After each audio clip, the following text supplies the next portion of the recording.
ನಿಮ್ಮ ಹಳೆಯ ಚಿನ್ನದ ಒಡವೆನ ಅಧಿಕ ಬೆಲೆಗೆ ಮಾರಬೇಕೆ? ಆಟಿಕಾಗೆ ಕಾಲ್ ಮಾಡಿ 8880 ಅಟ್ಟಿಕಾ ಗೋಲ್ಡ್ ಕಂಪನಿ. ಈ ದಿನದ ಪ್ರಮುಖ ಸುದ್ದಿಗಳನ್ನ 50 ಗ್ಯಾರಂಟಿಯಲ್ಲಿ ಒಂದೊಂದಾಗೆ ನೋಡ್ತಾ ಹೋಗೋಣ. ಡಿಕೆ ಶಿವಕುಮಾರ್ ಸಂಪುಟ ಸಚಿವರಿಗೆ ಖಾತೆ ಹಂಚಿಕೆ ಮಾಡಿದ ಬೆನ್ನಲ್ಲೇ ಮೊದಲ ವಿಕೆಟ್ ಪತನ ಆಗಿದೆ. ಬೆಂಗಳೂರು ಅಭಿವೃದ್ಧಿ ಖಾತೆ ಸಿಗಲಿಲ್ಲ ಎಂಬ ಕಾರಣಕ್ಕೆ ತೀವ್ರ ಅಸಮಾಧಾನಗೊಂಡಿರುವಂತಹ ರಾಮಲಿಂಗಾರೆಡ್ಡಿ ಸಚಿವ ಸ್ಥಾನಕ್ಕೆ ರಾಜೀನಾಮೆ ಘೋಷಣೆ ಮಾಡಿದರು. ಬೆಂಗಳೂರಿನ ಕೋರಮಂಗಲದ ಕಚೇರಿಯಲ್ಲಿ ಸುದ್ದಿಗೋಷ್ಠಿ ನಡೆಸಿದ ರಾಮಲಿಂಗಾರೆಡ್ಡಿ ಈಗಿನ ಸಿಎಂ ಹಿಂದೆ ಸಚಿವರಾಗಿಯೇ ಬೆಂಗಳೂರು ನಗರಾಭಿವೃದ್ಧಿ ಖಾತೆ ಕೊಡೋದ್ರ ಬಗ್ಗೆ ಭರವಸೆ ಕೊಟ್ಟಿದ್ರು. ಆದರೆ ಅದರಂತೆ ನಡೆದುಕೊಂಡಿಲ್ಲ. ಹೀಗಾಗಿ ಆತ್ಮಸಾಕ್ಷಿಗೆ ವಿರುದ್ಧವಾಗಿ ಕೆಲಸ ಮಾಡೋದಕ್ಕೆ ನನಗಿಷ್ಟ ಇಲ್ಲ, ಹೀಗಾಗಿ ರಾಜೀನಾಮೆ ನೀಡ್ತಿದ್ದೇನೆ ಅಂತ ರಾಜೀನಾಮೆ ಕೊಟ್ಟಿದ್ದಾರೆ. ಡಿಕೆ ಶಿವಕುಮಾರ್ ನೂತನ ಮುಖ್ಯಮಂತ್ರಿಯಾಗಿ 13 ಮಂದಿ ಸಚಿವರಾಗಿ ಪದಗ್ರಹಣ ಮಾಡಿ 2 ದಿನಾನೂ ಕಳೆದಿಲ್ಲ.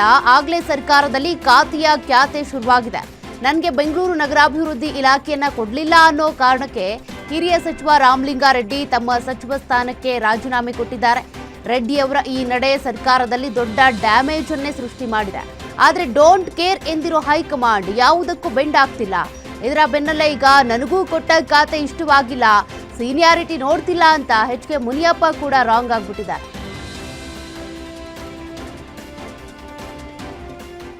ಸಿಎಂ ಡಿಕೆ ಶಿವಕುಮಾರ್ ಅವರು ಈ ಗೊಂದಲಗಳಿಗೆ ತೆರೆ ಎಳೆಯುವ ಪ್ರಯತ್ನ ನಡೆಸಿದ್ದಾರೆ. ಹಿರಿಯ ನಾಯಕ ರಾಮಲಿಂಗಾರೆಡ್ಡಿ ಅವರಿಗೆ ಬೆಂಗಳೂರು ಅಭಿವೃದ್ಧಿ ಖಾತೆ ನೀಡೋದ್ರ ಬಗ್ಗೆ ತಾವು ಮಾತು ಕೊಟ್ಟಿದ್ದು ನಿಜ ಅಂತ ಡಿಕೆ ಶಿವಕುಮಾರ್ ಬಹಿರಂಗವಾಗಿಯೇ ಒಪ್ಪಿಕೊಂಡಿದ್ದಾರೆ.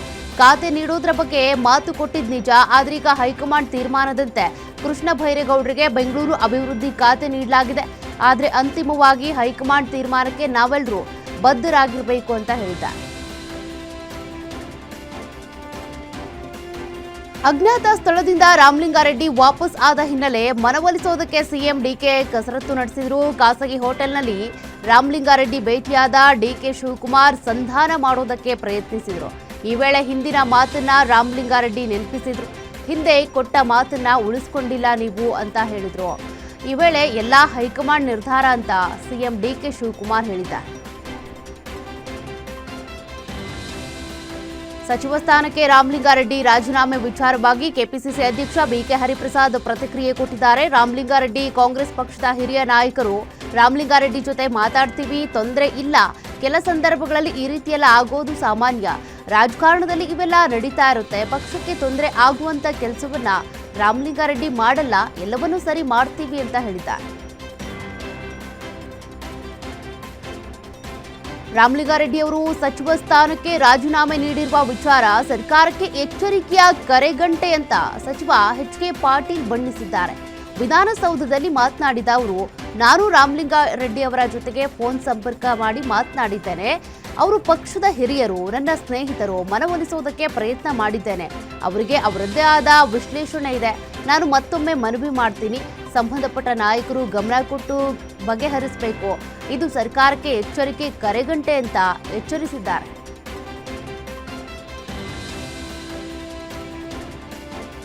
ರಾಮಲಿಂಗಾರೆಡ್ಡಿ ರಾಜೀನಾಮೆ ಕುರಿತು ಗೃಹ ಸಚಿವ ಪ್ರಿಯಾಂಕ್ ಖರ್ಗೆ ಪ್ರತಿಕ್ರಿಯಿಸಿದ್ದಾರೆ. ಬೆಂಗಳೂರಿನಲ್ಲಿ ಮಾತನಾಡಿದ ಅವರು, ರಾಜ್ಯಕ್ಕೆ ಮತ್ತು ಸಂಪುಟಕ್ಕೆ ರಾಮಲಿಂಗಾರೆಡ್ಡಿ ಬಹಳ ಮುಖ್ಯ ವ್ಯಕ್ತಿ. ಅವರು 9 ಸಲ ಗೆದ್ದ ಶಾಸಕ, ಸಚಿವರಾಗಿದ್ದಾರೆ. ಅವರ ಅನುಭವ ನಮ್ಮೆಲ್ಲರಿಗೂ ಕೂಡ ಬೇಕಾಗಿದೆ. ಏನೇ ಇದ್ರೂ ವರಿಷ್ಠರು ತೀರ್ಮಾನ ಮಾಡ್ತಾರೆ ಅಂತ ತಿಳಿಸಿದ್ದಾರೆ.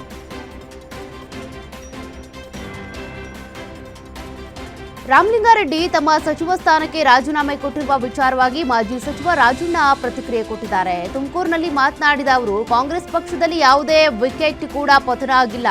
ಅವರೇ ಸ್ವತಃ ಶಾಸಕ ಹಾಗೂ ಪಕ್ಷ ಕಾರ್ಯಕರ್ತನಾಗಿ ಇರ್ತೀನಿ ಅಂತ ಪತ್ರದ ಮೂಲಕ ತಿಳಿಸಿದ್ದಾರಲ್ಲ ಅಂತ ಹೇಳಿದರು.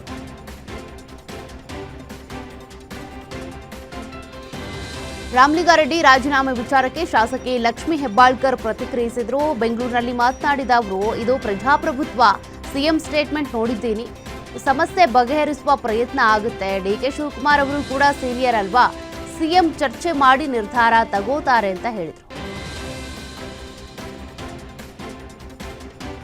ಖಾತೆ ಹಂಚಿಕೆ ವಿಚಾರದಲ್ಲಿ ಸಚಿವ ಕೆಎಚ್ ಮುನಿಯಪ್ಪ ಅಸಮಾಧಾನ ವ್ಯಕ್ತಪಡಿಸಿದ್ದಾರೆ. ಸಚಿವ ರಾಮಲಿಂಗಾರೆಡ್ಡಿ ಬಳಿಕ ಮುನಿಯಪ್ಪ ಬಹಿರಂಗವಾಗಿ ಬೇಸರ ಹೊರಹಾಕಿದ್ರು. ಮತ್ತೆ ಆಹಾರ ಇಲಾಖೆಯನ್ನೇ ನೀಡಿದ್ದಕ್ಕೆ ಮುನಿಯಪ್ಪ ಅಸಮಾಧಾನಗೊಂಡಿದ್ದಾರೆ. ನಾನು 8 ಬಾರಿ ಶಾಸಕರಾಗಿ ಗೆದ್ದಿದ್ದೇನೆ, ಆದರೆ ಖಾತೆ ಹಂಚಿಕೆಯಲ್ಲಿ ಹಿರಿತನವನ್ನ ಪರಿಗಣಿಸಿಲ್ಲ. ಜನಸೇವೆ ಮಾಡಬಹುದಾದ ಖಾತೆಯನ್ನ ನನಗೆ ನೀಡಿ, ಸಮಾಜ ಕಲ್ಯಾಣ ಅಥವಾ ಕೃಷಿ ಖಾತೆ ಕೊಡುವಂತೆ ಮನವಿ ಮಾಡ್ತೀನಿ ಅಂತ ಹೇಳಿದ್ರು. ಇನ್ನು ಖಾತೆ ಹಂಚಿಕೆಯಲ್ಲಿ ಸೀನಿಯಾರಿಟಿ ಮೇಂಟೈನ್ ಮಾಡಿಲ್ಲ ಎಂಬ ಮುನಿಯಪ್ಪ ಹೇಳಿಕೆಗೆ ಗೃಹ ಸಚಿವ ಪ್ರಿಯಾಂಕ್ ಖರ್ಗೆ ಕೌಂಟರ್ ಕೊಟ್ಟಿದ್ದಾರೆ. ಹಿರಿಯರ ಆಧಾರ ನೋಡಿ ಖಾತೆ ಹಂಚಿಕೆ ಮಾಡಲ್ಲ, ಎಲ್ಲವನ್ನೂ ನೋಡಿಯೇ ಹೈಕಮಾಂಡ್ ತೀರ್ಮಾನ ಮಾಡುತ್ತೆ. ಸಚಿವರ ಅಸಮಾಧಾನ ಹೈಕಮಾಂಡ್ ಪರಿಹಾರ ಮಾಡುತ್ತೆ ಬಿಡಿ ಅಂತ ಹೇಳಿದ್ದಾರೆ. ರಾಮಲಿಂಗಾರೆಡ್ಡಿ ರಾಜೀನಾಮೆ ಬೆನ್ನಲ್ಲೇ ಆಹಾರ ಸಚಿವ ಕೆಎಚ್ ಮುನಿಯಪ್ಪ ಕೂಡ ಅಸಮಾಧಾನ ಹೊರಹಾಕಿದ್ದು, ಕೊನೆಗೂ ಅವರನ್ನ ಮನವೊಲಿಸುವಲ್ಲಿ ಕಾಂಗ್ರೆಸ್ ನಾಯಕರು ಸಕ್ಸಸ್ ಆಗಿದ್ದಾರೆ. ಖಾತೆ ಹಂಚಿಕೆಯಲ್ಲಿ ಸೀನಿಯಾರಿಟಿ ಕಾಯ್ದುಕೊಂಡಿಲ್ಲ. ಈ ತಾರತಮ್ಯ ಹೀಗೆಯೇ ಮುಂದುವರೆದ್ರೆ 2028ರ ಚುನಾವಣೆಯಲ್ಲಿ ಪಕ್ಷಕ್ಕೆ ಭಾರಿ ನಷ್ಟ ಆಗಲಿದೆ ಅಂತ ಸ್ಫೋಟಕ ಎಚ್ಚರಿಕೆಯನ್ನ ನೀಡಿದ್ರು. ಬಳಿಕ ರಾಹುಲ್ ಗಾಂಧಿ ಭೇಟಿಯ ನಂತರ ಮುನಿಯಪ್ಪ ಅವರನ್ನ ಮನವೊಲಿಸುವಲ್ಲಿ ಸಕ್ಸಸ್ ಆಗಿದ್ದಾರೆ.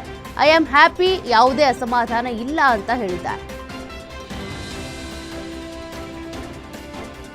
ಸಚಿವ ಸಂಪುಟ ರಚನೆ ಹಾಗೂ ಖಾತೆ ಹಂಚಿಕೆಯ ಬೆನ್ನಲ್ಲೇ ಸಚಿವ ರಾಮಲಿಂಗಾರೆಡ್ಡಿ ತಮ್ಮ ಸ್ಥಾನಕ್ಕೆ ರಾಜೀನಾಮೆ ನೀಡುವುದಾಗಿ ಹೇಳಿದ್ದು, ಇದರ ನಡುವೆನೇ ಸಿಎಂ ಡಿಕೆ ಶಿವಕುಮಾರ್ ದೇವಸ್ಥಾನಕ್ಕೆ ಭೇಟಿ ನೀಡಿದ್ದಾರೆ. ಸಿಎಂ ಆಗುವ ಮೊದಲು ಹರಕೆ ಹೊತ್ತುಕೊಂಡಿದ್ದ ಡಿಕೆ ಶಿವಕುಮಾರ್ ಬೆಂಗಳೂರಿನ ನಗರದಲ್ಲಿರುವಂತಹ ಅಣ್ಣಮ್ಮ ದೇವಸ್ಥಾನದ ದೇವಿಗೆ ಕಾಣಿಕೆ ಹಾಗೂ ಹರಕೆಯನ್ನ ಅರ್ಪಿಸಿದ್ದಾರೆ. ಡಿಕೆ ಶಿವಕುಮಾರ್ ನೇತೃತ್ವದ ಸರ್ಕಾರ ಅಸ್ತಿತ್ವಕ್ಕೆ ಬಂದ ಕೇವಲ 2 ದಿನಗಳಲ್ಲಿ ರಾಜ್ಯ ರಾಜಕೀಯದಲ್ಲಿ ಖಾತೆ ಕ್ಯಾತೆ ಕೋಲಾಹಲವನ್ನೇ ಸೃಷ್ಟಿ ಮಾಡಿದೆ. ಜಲಸಂಪನ್ಮೂಲ ಖಾತೆಯನ್ನ ನಿರಾಕರಿಸಿ ಬೆಂಗಳೂರು ನಗರಾಭಿವೃದ್ಧಿ ಇಲಾಖೆನೇ ಬೇಕು ಅಂತ ಹಠಕ್ಕೆ ಬಿದ್ದು ಸಚಿವ ಸ್ಥಾನಕ್ಕೆ ರಾಜೀನಾಮೆ ನೀಡಿರುವ ರಾಮಲಿಂಗಾರೆಡ್ಡಿ ಅವರ ಈ ನಡೆ ಈಗ ರಾಜ್ಯ ರಾಜಕಾರಣದಲ್ಲಿ ಭಾರೀ ಚರ್ಚೆಗೆ ಗ್ರಾಸವಾಗಿದೆ. ಡಿಕೆ ಶಿವಕುಮಾರ್ ಸರ್ಕಾರದಲ್ಲಿ ಖಾತೆ ಕ್ಯಾತೆ ವಿಚಾರಕ್ಕೆ ವಿಪಕ್ಷದ ನಾಯಕ ಆರ್ ಅಶೋಕ್ ಲೇವಡಿ ಮಾಡಿದ್ದಾರೆ. ಇನ್ನು 2 ವರ್ಷ ನಡೆಯಲಿರುವಂತಹ ಡಿಕೆ ಶಿವಕುಮಾರ್ ಸರ್ಕಾರದ ಈ ನಿತ್ಯ ಕಚ್ಚಾಟಕ್ಕೆ ತೇಪೆ ಹಚ್ಚೋದಕ್ಕೆ ಅಂತ ರಾಹುಲ್ ಗಾಂಧಿ, ಕೆಸಿ ವೇಣುಗೋಪಾಲ್ ಬೆಂಗಳೂರಿನಲ್ಲೇ ಒಂದು ಮನೆ ಮಾಡಿಕೊಂಡು ಇಲ್ಲೇ ಇದ್ಬಿಟ್ರೆ ಒಳ್ಳೆಯದು ಅಂತ ವ್ಯಂಗ್ಯವಾಡಿದ್ದಾರೆ. ಬಿಜೆಪಿ ರಾಜ್ಯಾಧ್ಯಕ್ಷ ಬಿವೈ ವಿಜಯೇಂದ್ರ ಅವರು ಪ್ರತಿಕ್ರಿಯಿಸಿ, ಮೊದಲು ಸಿಎಂ ಕುರ್ಚಿಗಾಗಿ ಕಿತ್ತಾಡ್ತಾ ಇದ್ರು, ಈಗ ಸಚಿವ ಸ್ಥಾನಕ್ಕಾಗಿ ಖಾತೆಗಾಗಿ ಕಿತ್ತಾಡ್ತಿದ್ದಾರೆ. ಇದು ಡಿಕೆ ಶಿವಕುಮಾರ್ ಸರ್ಕಾರ ಅಲ್ಲ, ಸಿದ್ದರಾಮಯ್ಯ ಸರ್ಕಾರ ಅಂತ ಖಾತೆ ಹಂಚಿಕೆ ಮಾಡಿರೋದ್ರಲ್ಲೇ ಗೊತ್ತಾಗುತ್ತೆ ಅಂತ ಟೀಕಿಸಿದ್ದಾರೆ. ರಾಮಲಿಂಗಾರೆಡ್ಡಿ ಮುನಿಯಪ್ಪ ಅವರ ಈ ದಿಢೀರ್ ವರ್ತನೆಗೆ ರಾಜ್ಯ ಕಾಂಗ್ರೆಸ್ ನಾಯಕರೇ ಇದೀಗ ಕಿಡಿಕಾರ್ತಿದ್ದಾರೆ. ಹಿರಿಯ ಸಚಿವರೇ ಹೀಗೆ ಮಾಡಿದ್ರೆ ಹೇಗೆ ಅಂತೇಳಿ ಸಚಿವರು, ಶಾಸಕರು ಅಸಮಾಧಾನ ವ್ಯಕ್ತಪಡಿಸಿದ್ದಾರೆ. ಅದರಲ್ಲೂ ಈ ಹಿಂದೆ ಕಾನೂನು ಸಚಿವರಾಗಿದ್ದ ಎಚ್.ಕೆ. ಪಾಟೀಲ್ ಕೂಡ ನೂತನ ಸಚಿವರ ಖಾತೆಗೆ ಕಿಡಿ ಕಾರಿದ್ದಾರೆ. ಪರೋಕ್ಷವಾಗಿ ಎಚ್ಚರಿಕೆಯನ್ನು ಕೊಟ್ಟಿದ್ದಾರೆ. ರಾಮಲಿಂಗಾರೆಡ್ಡಿ ನನ್ನ ಸ್ನೇಹಿತರು, ಮನವೊಲಿಸುವ ಪ್ರಯತ್ನ ಮಾಡಿದ್ದೇನೆ, ಇದು ಎಚ್ಚರಿಕೆ ಗಂಟೆ, ಸಂಬಂಧಪಟ್ಟ ನಾಯಕರು ಗಂಭೀರವಾಗಿ ಗಮನ ಹರಿಸಬೇಕು ಅಂತ ಹೇಳಿದ್ದಾರೆ.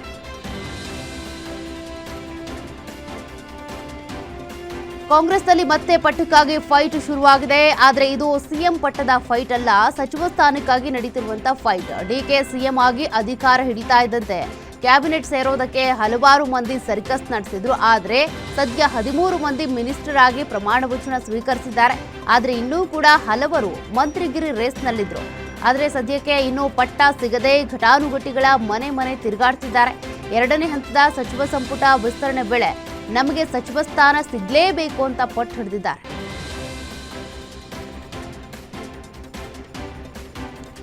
ಜಮೀರ್ಗೆ ಸಚಿವ ಸ್ಥಾನ ಸಿಗದೆ ಇದ್ದಿದ್ದಕ್ಕೆ ಹೆಸ್ಕಾಂ ಅಧ್ಯಕ್ಷ ಅಜ್ಜಂಪೀರ್ ಖಾದ್ರಿ ಕಿಡಿಕಾರಿದ್ದಾರೆ. ಮಂತ್ರಿ ಸ್ಥಾನ ತಪ್ಪಿಸೋದಕ್ಕೆ ನಮ್ಮ ಪಕ್ಷದವರಿಂದಲೇ ಷಡ್ಯಂತ್ರ ನಡೆದಿದೆ. ಬಡವರಿಗಾಗಿ ಜಮೀರ್ ಅಹಮದ್ ಖಾನ್ ಸಚಿವರಾಗಬೇಕು, ಹೈಕಮಾಂಡ್ ಜಮೀರ್ ಅಹಮದ್ಗೆ ಸ್ಥಾನಮಾನ ಕೊಡಬೇಕು. ಜಮೀರ್ ಅಹಮದ್ ಶಕ್ತಿ ಕುಗ್ಗಿಸೋದಕ್ಕೆ ಯಾರಿಂದನೂ ಸಾಧ್ಯ ಇಲ್ಲ ಅಂತ ಗ್ಯಾರಂಟಿ ನ್ಯೂಸ್ಗೆ ಹೆಸ್ಕಾಂ ಅಧ್ಯಕ್ಷ ಅಜ್ಜಂಪೀರ್ ಖಾದ್ರಿ ಹೇಳಿಕೆ ನೀಡಿದ್ದಾರೆ. ಜಮೀರ್ ಅಹಮದ್ ಪರ ಮುಸ್ಲಿಂ ಸಮುದಾಯ ಬೀದಿಗಿಳಿದಿದೆ. ಡಿಕೆ ಶಿವಕುಮಾರ್ ನೇತೃತ್ವದ ಹೊಸ ಸಚಿವ ಸಂಪುಟದಲ್ಲಿ ತಮ್ಮ ನಾಯಕ ಜಮೀರ್ ಅಹಮದ್ ಖಾನ್ ಅವರಿಗೆ ಡಿಸಿಎಂ ಸ್ಥಾನ ನೀಡಬೇಕು ಅಂತ ಒತ್ತಾಯಿಸಿ ಮುಸ್ಲಿಮರು ರಾಜ್ಯದ ಹಲವು ಕಡೆ ಪ್ರತಿಭಟನೆ ನಡೆಸಿದ್ದಾರೆ. ಅಲ್ಪಸಂಖ್ಯಾತ ಸಮುದಾಯಕ್ಕೆ ಅನ್ಯಾಯ ಮಾಡಲಾಗಿದೆ, ಅವರಿಗೆ ಡಿಸಿಎಂ ಸ್ಥಾನ ನೀಡಬೇಕು. ಅವರ ವಿರುದ್ಧ ಎಐ ಆಡಿಯೋ ಸೃಷ್ಟಿಸಿ ಷಡ್ಯಂತ್ರ ಮಾಡಿದ್ದಾರೆ. ಅವರಿಗೆ ಸೂಕ್ತ ಸ್ಥಾನಮಾನ ನೀಡದೇ ಇದ್ರೆ ಮುಸ್ಲಿಂ ಸಮುದಾಯ ಕಾಂಗ್ರೆಸ್ ಪಕ್ಷ ತೊರೆಯಬೇಕಾಗುತ್ತೆ ಅಂತ ಎಚ್ಚರಿಕೆ ಕೊಟ್ಟಿದ್ದಾರೆ. ಜಮೀರ್ ಅಹಮದ್ಗೆ ಡಿಸಿಎಂ ಸ್ಥಾನ ಹಾಗೂ ನಜೀರ್ ಅಹಮದ್ಗೆ ಸಚಿವ ಸ್ಥಾನ ಕೊಡುವಂತೆ ಆಗ್ರಹಿಸಿ ಕೋಲಾರ ಜಿಲ್ಲೆಯಲ್ಲಿ ಕಾಂಗ್ರೆಸ್ ಕಾರ್ಯಕರ್ತರು ಬೃಹತ್ ಪ್ರತಿಭಟನೆ ಮಾಡಿದರು. ಈ ಇಬ್ಬರು ನಾಯಕರಿಗೆ ರಾಜ್ಯದಲ್ಲಿ ಮಾತ್ರವಲ್ಲ ದೇಶದೆಲ್ಲೆಡೆ ಅಭಿಮಾನಿಗಳು ಹೊಂದಿದ್ದಾರೆ. ಇವರು ಕಾಂಗ್ರೆಸ್ ಪಕ್ಷ ಅಧಿಕಾರಕ್ಕೆ ಬರೋದಕ್ಕೆ ಅಲ್ಪಸಂಖ್ಯಾತ ಸಮುದಾಯ ಕಾರಣವಾಗಿದೆ. ಹೀಗಾಗಿ ಸಮುದಾಯದ ಮುಖಂಡರಾದ ಜಮೀರ್ ಅಹಮದ್ ಹಾಗೂ ನಜೀರ್ ಅಹಮದ್ಗೆ ಸೂಕ್ತ ಸ್ಥಾನಮಾನ ಕೊಡಬೇಕು ಅಂತ ಒತ್ತಾಯಿಸಿದ್ದಾರೆ.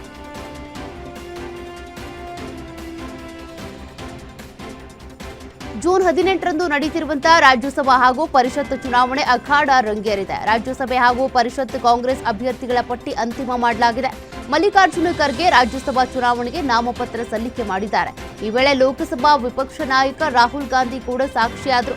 ಇಂದು ರೆಹಮಾನ್ ಖಾನ್ ಪುತ್ರ ಮನ್ಸೂರ್ ಅಲಿ ಖಾನ್, ದೆಹಲಿ ಮೂಲದ ಪವನ್ ಖೇರಾ, ಕಾಂಗ್ರೆಸ್ ಪರಿಷತ್ ಅಭ್ಯರ್ಥಿಗಳಾದ ಬಿಕೆ ಹರಿಪ್ರಸಾದ್, ಮಳವಳ್ಳಿ ಶಿವಣ್ಣ, ಪಿವಿ ಮೋಹನ್, ತಿಪ್ಪಣ್ಣ ಕಮಕನೂರು ನಾಮಪತ್ರ ಸಲ್ಲಿಸಲಿದ್ದಾರೆ.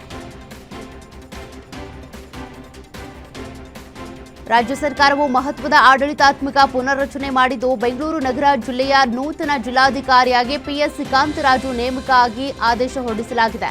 ಈವರೆಗೆ ಬೆಂಗಳೂರು ನಗರ ಜಿಲ್ಲಾಧಿಕಾರಿಯಾಗಿದ್ದ ಜಗದೀಶ್ ಜಿ ಅವರನ್ನ ಬೇರೆಡೆಗೆ ವರ್ಗಾಯಿಸಲಾಗಿದೆ.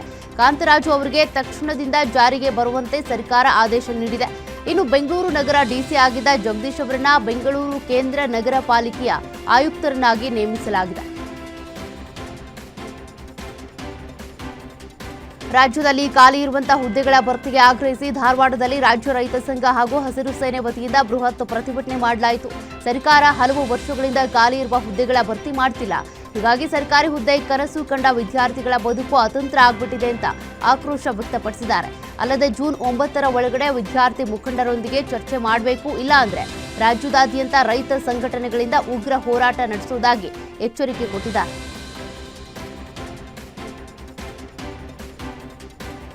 ಬೆಂಗಳೂರಿನಲ್ಲೇ ಎಲ್ಲೆಂದರಲ್ಲಿ ಕಸ ಕಂಡು ಲೋಕಾಯುಕ್ತಕ್ಕೆ ಸಾರ್ವಜನಿಕರು ದೂರು ಕೊಟ್ಟಿದ್ದಾರೆ. ಲೋಕಾಯುಕ್ತದಲ್ಲಿ ಸುಮೋಟೋ ಪ್ರಕರಣ ದಾಖಲಾಗಿದ್ದು, ಕಸ ಎಸೆದಿರುವ ಸ್ಥಳಕ್ಕೆ ಖುದ್ದಾಗಿ ನ್ಯಾಯಮೂರ್ತಿ ಬಿಎಸ್ ಪಾಟೀಲ್ ಅವರು ಭೇಟಿ ನೀಡಿ ಪರಿಶೀಲನೆ ನಡೆಸಿದರು. ಈ ವೇಳೆ ಜೆಬಿಎ ಅಧಿಕಾರಿಗಳನ್ನ ಸ್ಥಳಕ್ಕೆ ಕರೆಸಿ ವಿಚಾರಣೆ ನಡೆಸಲಾಯಿತು. 5 ಪಾಲಿಕೆಗಳ ವ್ಯಾಪ್ತಿಯಲ್ಲಿ ಭೇಟಿ ನೀಡಿ ಪರಿಶೀಲನೆ ಮಾಡಿದ ಅವರು ಕಸ ವಿಲೇವಾರಿ ಮಾಡಿಸಿ ವರದಿ ನೀಡಬೇಕು ಅಂತ ಸೂಚನೆ ಕೊಟ್ಟಿದ್ದಾರೆ. ಕರ್ನಾಟಕ ಪರೀಕ್ಷಾ ಪ್ರಾಧಿಕಾರವು ವಿವಿಧ ವೃತ್ತಿಪರ ಕೋರ್ಸ್ಗಳ ಪ್ರವೇಶಕ್ಕೆ ನಡೆಸಿದ 2026ನೇ ಸಾಲಿನ ಯುಜಿಸಿಇಟಿ ಫಲಿತಾಂಶವನ್ನು ಇವತ್ತು ಪ್ರಕಟಿಸಲಿದೆ. ವೈದ್ಯಕೀಯ ಶಿಕ್ಷಣ ಸಚಿವ ಡಾಕ್ಟರ್ ಶರಣಪ್ರಕಾಶ್ ಪಾಟೀಲ್ ಅವರು ಮಧ್ಯಾಹ್ನ 12 ಗಂಟೆಗೆ ಪತ್ರಿಕಾಗೋಷ್ಠಿ ನಡೆಸಿ ಫಲಿತಾಂಶದ ವಿವರಗಳನ್ನು ಪ್ರಕಟಿಸಲಿದ್ದಾರೆ. ಮಧ್ಯಾಹ್ನ 2 ಗಂಟೆ ನಂತರ ವೆಬ್ಸೈಟ್ನಲ್ಲಿ ಅಭ್ಯರ್ಥಿಗಳು ತಮ್ಮ ಫಲಿತಾಂಶ ಪಡೆದುಕೊಳ್ಳಬಹುದು ಅಂತ ಪ್ರಸನ್ನ ತಿಳಿಸಿದ್ದಾರೆ. ಹಾಸನ ಜಿಲ್ಲೆ ಹೊಳೆನರಸೀಪುರ ತಾಲೂಕಿನ ಅಂಕವಳ್ಳಿ ಗ್ರಾಮದಲ್ಲಿ ಚಿರತೆ ದಾಳಿಗೆ 2 ರೈತರು ಗಂಭೀರವಾಗಿ ಗಾಯಗೊಂಡಿದ್ದಾರೆ. ಗ್ರಾಮದ ರೈತರಾದ ನವೀನ್ ಮತ್ತು ನಾಗರಾಜ್ ಮೇಲೆ ಚಿರತೆ ಏಕಾಏಕಿ ದಾಳಿ ನಡೆಸಿದೆ. ಬೆಳಗ್ಗೆ ಜಮೀನಿನಲ್ಲಿ ಕೆಲಸಕ್ಕೆ ತೆರಳಿದ ವೇಳೆ ಚಿರತೆ ದಾಳಿ ಮಾಡಿದೆ. ಗಂಭೀರವಾಗಿ ಗಾಯಗೊಂಡ ಇಬ್ಬರನ್ನ ತಾಲೂಕು ಆಸ್ಪತ್ರೆಗೆ ದಾಖಲಿಸಿ ಚಿಕಿತ್ಸೆ ನೀಡಲಾಗುತ್ತಿದೆ. ಗ್ರಾಮದಲ್ಲಿ ಚಿರತೆ ಓಡಾಡ್ತಿರೋದ್ರ ಬಗ್ಗೆ ಮೊದಲೇ ಮಾಹಿತಿ ನೀಡಿದ್ರೂ ಕೂಡ ಅರಣ್ಯ ಇಲಾಖೆ ನಿರ್ಲಕ್ಷ್ಯ ವಹಿಸಿದೆ ಅಂತ ಗ್ರಾಮಸ್ಥರು, ಸ್ಥಳೀಯರು ಆಕ್ರೋಶ ವ್ಯಕ್ತಪಡಿಸಿದ್ದಾರೆ.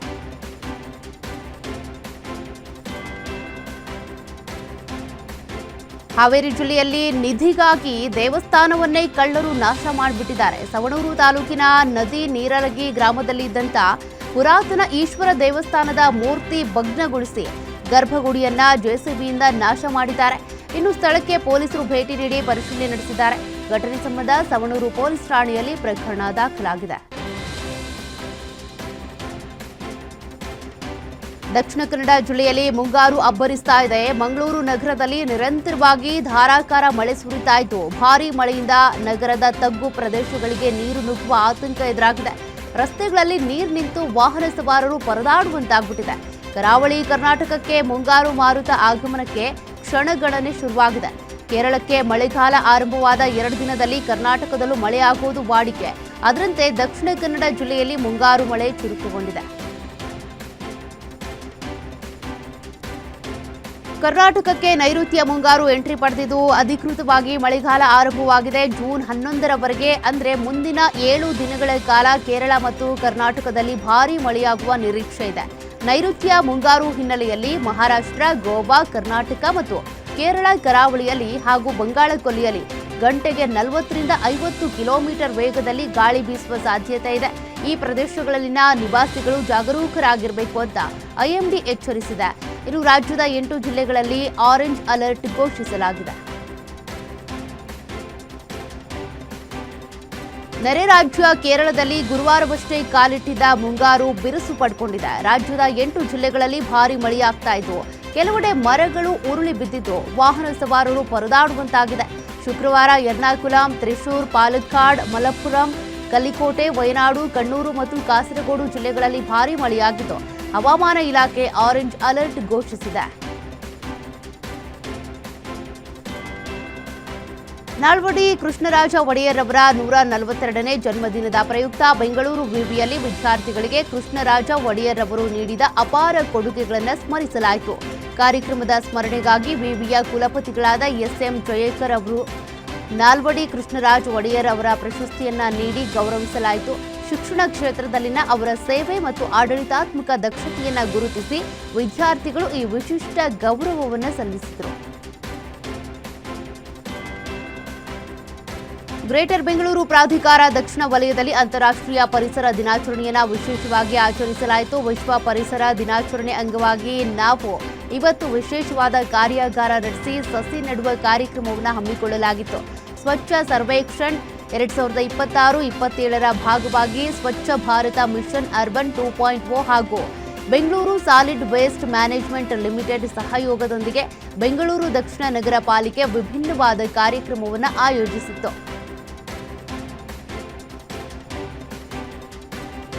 ವಿಶ್ವ ಪರಿಸರ ದಿನಾಚರಣೆ ಅಂಗವಾಗಿ ವಿಶೇಷವಾದ ಕಾರ್ಯಾಗಾರ ಹಾಗೂ ಸಸಿ ನೆಡುವ ಕಾರ್ಯಕ್ರಮವನ್ನು ಹಮ್ಮಿಕೊಳ್ಳಲಾಗಿತ್ತು.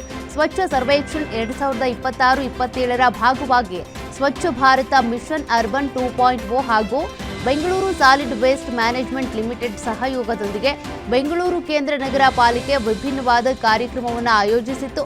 ಚಾಮರಾಜಪೇಟೆಯಲ್ಲಿ ನಡೆದ ಪರಿಸರ ಜಾಗೃತಿ ಮತ್ತು ಮಕ್ಕಳಿಗೆ ಹಮ್ಮಿಕೊಂಡಿದ್ದ ಪೇಂಟಿಂಗ್ ಸ್ಪರ್ಧಾ ಕಾರ್ಯಕ್ರಮಕ್ಕೆ ಎಜಿಎಂ ಶೋಭಾ ಗೌಡ, ಡಿಜಿಎಂ ಭೀಮೇಶ್ ಆಗಮಿಸಿದರು. ವಿಶ್ವ ಪರಿಸರ ದಿನದ ಸಂದರ್ಭದಲ್ಲಿ ಪ್ರಧಾನಿ ನರೇಂದ್ರ ಮೋದಿ ದೇಶದ ಜನತೆಗೆ ಶುಭಾಶಯಗಳನ್ನು ಕೋರಿದ್ದಾರೆ. ಇದೇ ವೇಳೆ ಪರಿಸರವನ್ನು ರಕ್ಷಿಸೋದಕ್ಕೆ ಮತ್ತು ಸಂರಕ್ಷಿಸಲು ಶ್ರಮಿಸ್ತಾ ಇರುವಂತ ಎಲ್ಲರನ್ನೂ ಕೂಡ ಅವರು ಮುಕ್ತ ಕಂಠದಿಂದ ಶ್ಲಾಘಿಸಿದ್ದಾರೆ. ಹಾಗೆ ಗಿಡ ನೆಡುವ ಮೂಲಕ ಪರಿಸರ ದಿನವನ್ನು ಆಚರಿಸಿದ್ದಾರೆ. ಎಕ್ಸ್ನಲ್ಲಿ ಪೋಸ್ಟ್ ಮಾಡಿರುವ ಪ್ರಧಾನಿ ಮೋದಿ ನಮ್ಮ ಪರಿಸರವನ್ನು ರಕ್ಷಿಸೋದಕ್ಕೆ ಮತ್ತು ಸುಸ್ಥಿರ ಬೆಳವಣಿಗೆಯನ್ನು ಉತ್ತೇಜಿಸಲು ನಮ್ಮ ಬದ್ಧತೆಯನ್ನು ಪುನರುಚ್ಚರಿಸುವ ದಿನ ಇದಾಗಿದೆ ಅಂತ ಬರೆದುಕೊಂಡಿದ್ದಾರೆ. ಸೂರತ್ನಲ್ಲಿ ಹಲವು ಅಭಿವೃದ್ಧಿ ಯೋಜನೆಗಳಿಗೆ ಪ್ರಧಾನಿ ನರೇಂದ್ರ ಮೋದಿ ಚಾಲನೆ ನೀಡಿದ್ದಾರೆ. ಈ ವೇಳೆ ಕರ್ನಾಟಕದ ರಾಜಕಾರಣವನ್ನು ಕೂಡ ಪ್ರಸ್ತಾಪಿಸಿದ ಅವರು ಕರ್ನಾಟಕದ ಕಾಂಗ್ರೆಸ್ ಸರ್ಕಾರದ ವಿರುದ್ಧ ಅಲ್ಲಿನ ಜನರಲ್ಲಿ ತೀವ್ರ ಅಸಮಾಧಾನ ಇದೆ. ಇದೇ ಕಾರಣಕ್ಕೆ ಆ ಪಕ್ಷಕ್ಕೆ ಅಲ್ಲಿ ತನ್ನ ಮುಖ್ಯಮಂತ್ರಿಯನ್ನೇ ಬದಲಾಯಿಸಬೇಕಾಗಿ ಬಂತು ಅಂತ ಪ್ರಧಾನಿ ಮೋದಿ ಇದೇ ವೇಳೆ ಲೇವಡಿ ಮಾಡಿದ್ರು. ಕರ್ನಾಟಕದ ಕಾಂಗ್ರೆಸ್ ಸರ್ಕಾರದ ವಿರುದ್ಧ ಅಲ್ಲಿನ ಜನರಲ್ಲಿ ತೀವ್ರ ಅಸಮಾಧಾನ ಮತ್ತು ಆಕ್ರೋಶ ಇದೆ. ಇದೇ ಕಾರಣಕ್ಕೆ ಅಲ್ಲಿ ಮುಖ್ಯಮಂತ್ರಿ ಬದಲಾವಣೆ ಆಗಿದೆ ಅಂತ ವ್ಯಂಗ್ಯವಾಡಿದ್ದಾರೆ.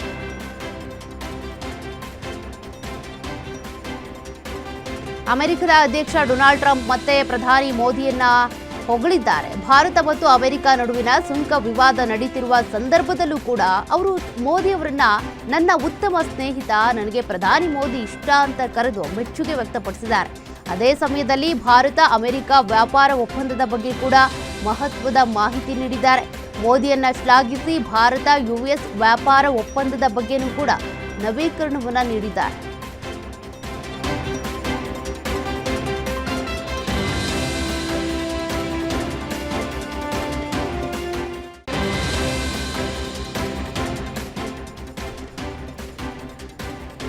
ರಷ್ಯಾದೊಂದಿಗೆ ಭಾರತ ಕಡಿಮೆ ವ್ಯವಹಾರ ನಡೆಸೋದಕ್ಕೆ ಒತ್ತಾಯಿಸುವುದು ಸರಿಯಲ್ಲ. ಈ ನಿಟ್ಟಿನಲ್ಲಿ ಪ್ರಧಾನಿ ಮೋದಿ ಮೇಲೆ ಒತ್ತಡ ಹೇರೋದು ಅಂತಾರಾಷ್ಟ್ರೀಯ ಸಂಬಂಧಗಳಿಗೆ ಹಾನಿಕಾರಕ ಆಗಿದೆ ಅಂತ ರಷ್ಯಾ ಅಧ್ಯಕ್ಷ ವ್ಲಾಡಿಮಿರ್ ಪುಟಿನ್ ಹೇಳಿದರು.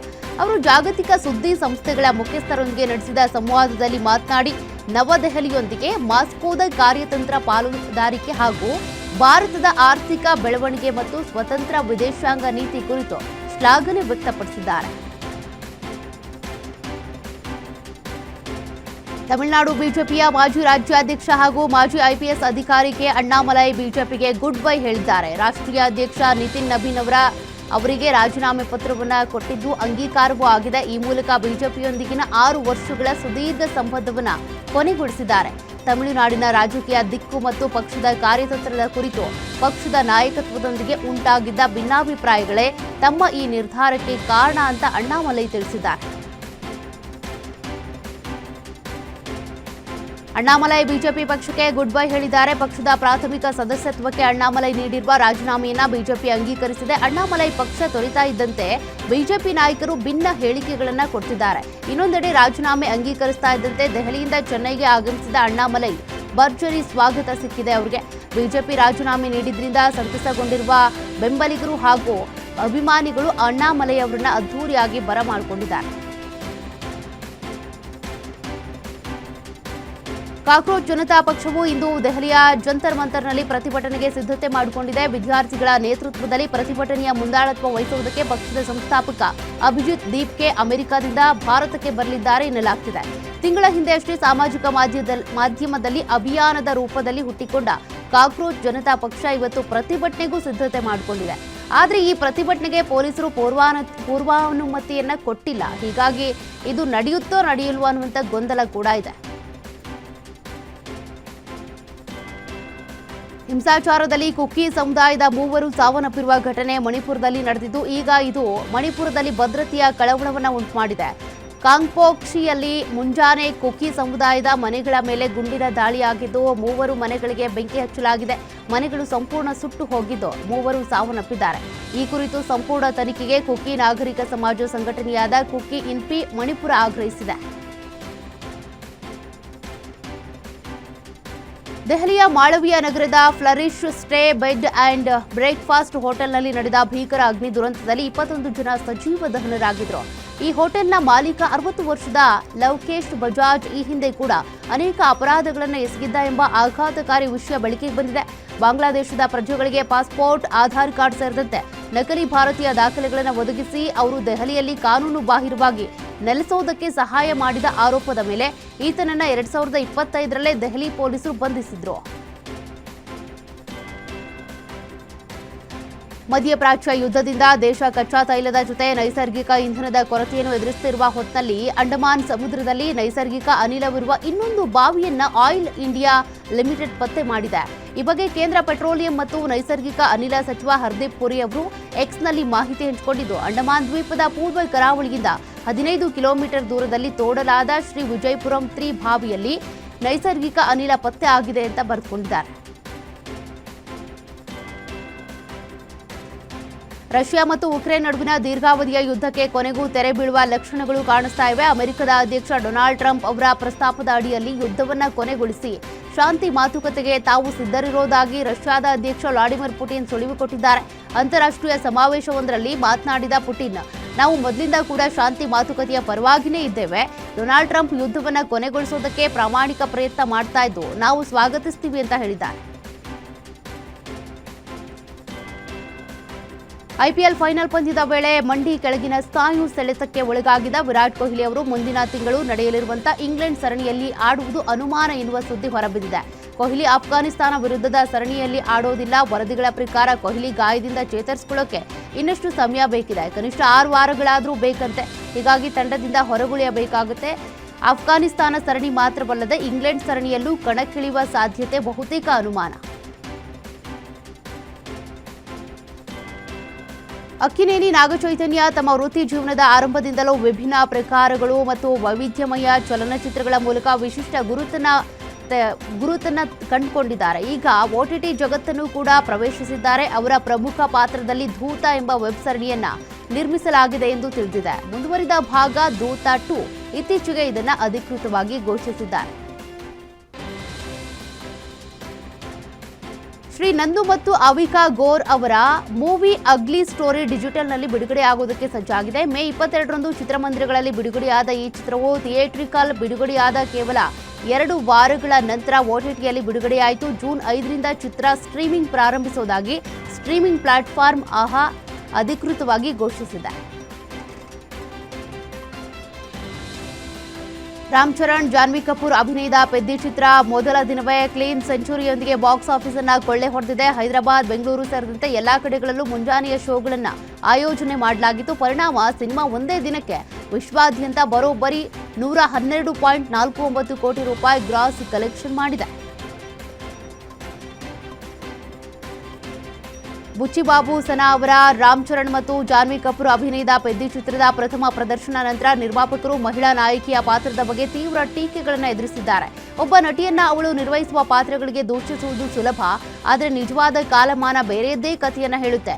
ಪೋಸ್ಟ್ ಪ್ರೊಡಕ್ಷನ್ ಸಮಯದಲ್ಲಿ ಜಾನ್ವಿ ಕಪೂರ್ ಈ ಶಾಟ್ಗಳನ್ನು ಸ್ಪಷ್ಟವಾಗಿ ಪ್ರಶ್ನಿಸಿದ್ದಾರೆ ಅಂತ ವರದಿಗಳಿಂದ ತಿಳಿಯುತ್ತೆ ಅಂತ ಹೇಳಿದ್ದಾರೆ. ಸಂಚಿತ್ ಸಂಜೀವ್ ಅಭಿನಯದ ಮ್ಯಾಂಗೋ ಪಚ್ಚ ಸಿನಿಮಾಗೆ ಗ್ರ್ಯಾಂಡ್ ವೆಲ್ಕಮ್ ಸಿಕ್ಕಿದೆ. ಕಿಚ್ಚ ಸುದೀಪ್ ಪತ್ನಿ ಪ್ರಿಯಾ ಅಳಿಯ ಸಂಚಿತ್ ಮ್ಯಾಂಗೋ ಪಚ್ಚ ಸಿನಿಮಾ ನೋಡಿ ಮೆಚ್ಚುಗೆ ವ್ಯಕ್ತಪಡಿಸಿದ್ರು. ಸಂಚಿತ್ ತುಂಬಾ ಶ್ರಮ ಪಟ್ಟಿದ್ದಾನೆ. ಸಿಂಹದ ಮರಿ ಏನು ಬೇಕಿದ್ರು ಕರಿಬಹುದು ಅವನನ್ನ. ಸಂಚಿತ್ ಆಕ್ಟಿಂಗ್ ನಲ್ಲಿ ಸುದೀಪ್ ಕಾಣಲಿಲ್ಲ, ಪಚ್ಚ ಕಂಡ, ಅದೇ ಗೆಲುವು. ಎಲ್ಲೂ ಕೂಡ ಲ್ಯಾಗ್ ಅನ್ಸಿಲ್ಲ. ನನಗೆ ಕಿಚ್ಚ ಪಚ್ಚ ಇಬ್ರು ಡೇಟ್ಸ್ ಕೊಟ್ರೆ ಪ್ರೊಡ್ಯೂಸ್ ಮಾಡ್ತೀನಿ ಅಂತ ಅಂದಿದ್ದಾರೆ.